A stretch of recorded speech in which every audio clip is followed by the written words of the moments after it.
Hola, hola, and welcome back. So in this video, we're going to analyze a short scene between Chepe and Pacho in Spanish, breaking the scene down bit by bit. So without further ado, let's begin. Todo va a salir bien, hermanito. So the first phrase is todo va a salir bien, hermanito. So that means everything's going to be fine, little brother or brother. Hermanito literally means little brother. So now let's break this down bit by bit. So todo means everything. So todo in this example is just everything. The next bit is va a salir, or you can say va a salir if it's Colombian dialect, because they tend to say the V sound, whereas in Spain they say the B, they say V as B, so they'll say va a salir. This is the construction in Spanish of the immediate future, and what that is a set like formula, if you will, where you have the first bit conjugated in the verb form of ir. Now ir in Spanish means to go, so when you're translating in the future it translates as going to do something. So the first bit is conjugated according to the person in question. So in this case they're talking about todo, which is everything in general, third person neutral, so you're talking about in third person, so you use ba, that's the third person from the verb form ir.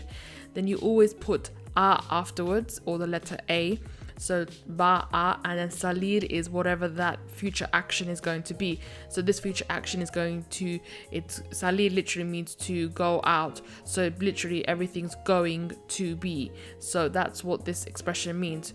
Todo va a salir, everything's going to be, and then in the end he says bien, hermanito.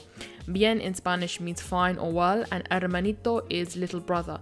Remember in Spanish, hermano is brother. So if you put ito or ita, depending on the gender, that will translate as small, or it's like a term of endearment. Rather than just saying hermano, you can say hermanito. So it just means brother, or it can literally also mean little brother.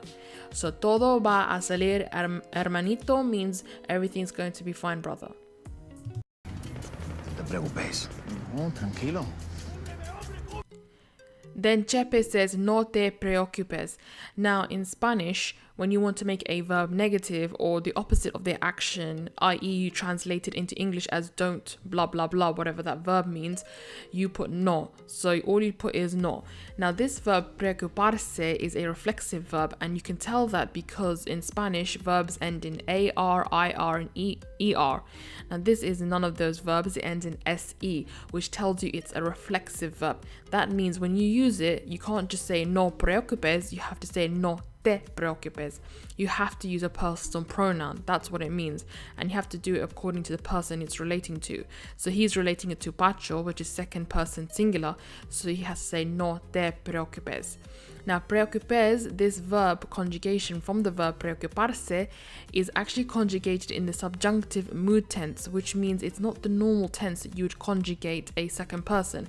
And that's because he's giving his opinion, which is the subjunctive tense in Spanish. So in English, it translates as don't worry, but in Spanish, you actually make a distinction between the subjunctive tense and also the normal regular tense that you would use for the second person, because he's giving his opinion, he's giving his advice. So it's a mood tense. So that's why we've conjugated it in the subjunctive tense.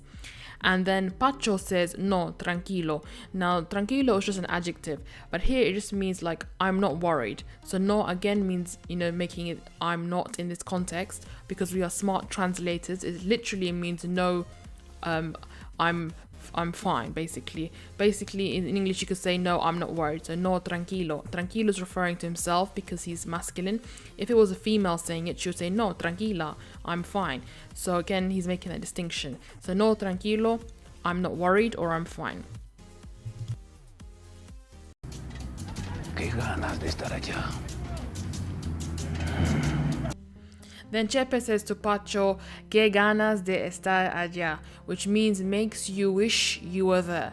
So now let's break this down bit by bit. Now remember, when you're translating from Spanish to English, you have to make sense in that language. So in English, que will translate literally as that or which, but that doesn't make sense in English. So we translate que in this example, in this sentence, as makes. Ganas de estar. This is expression in Spanish, and this means you wish, you were, or to be. Estar literally means to be. So ganas de estar, you wish, or you were to be. So I really like this expression. It's really easy to use. So the first part is conjugated according to the person it's relating to. So Chepe is saying it to Pacho, he's saying it to single person, second person singular. So he uses the ganas. So he uses second person from the verb ganar. Ganar is a really easy verb. It's a regular AR verb in Spanish, so you conjugate it accordingly. So he says ganas. You can say gano, you can say ganamos, ganais, ganan. It depends on the person you're talking about or saying it to. Then de estar is just the same. It always remains the same. So ganas is the only part which is conjugated according to the person, and de estar in this expression is the same. And so in this example, que ganas de estar means makes you wish you were, and then the rest of it is allá, and allá means out there. So allá means there or out there. So in this example, we would just say out there because they're talking about the people out there doing the shooting.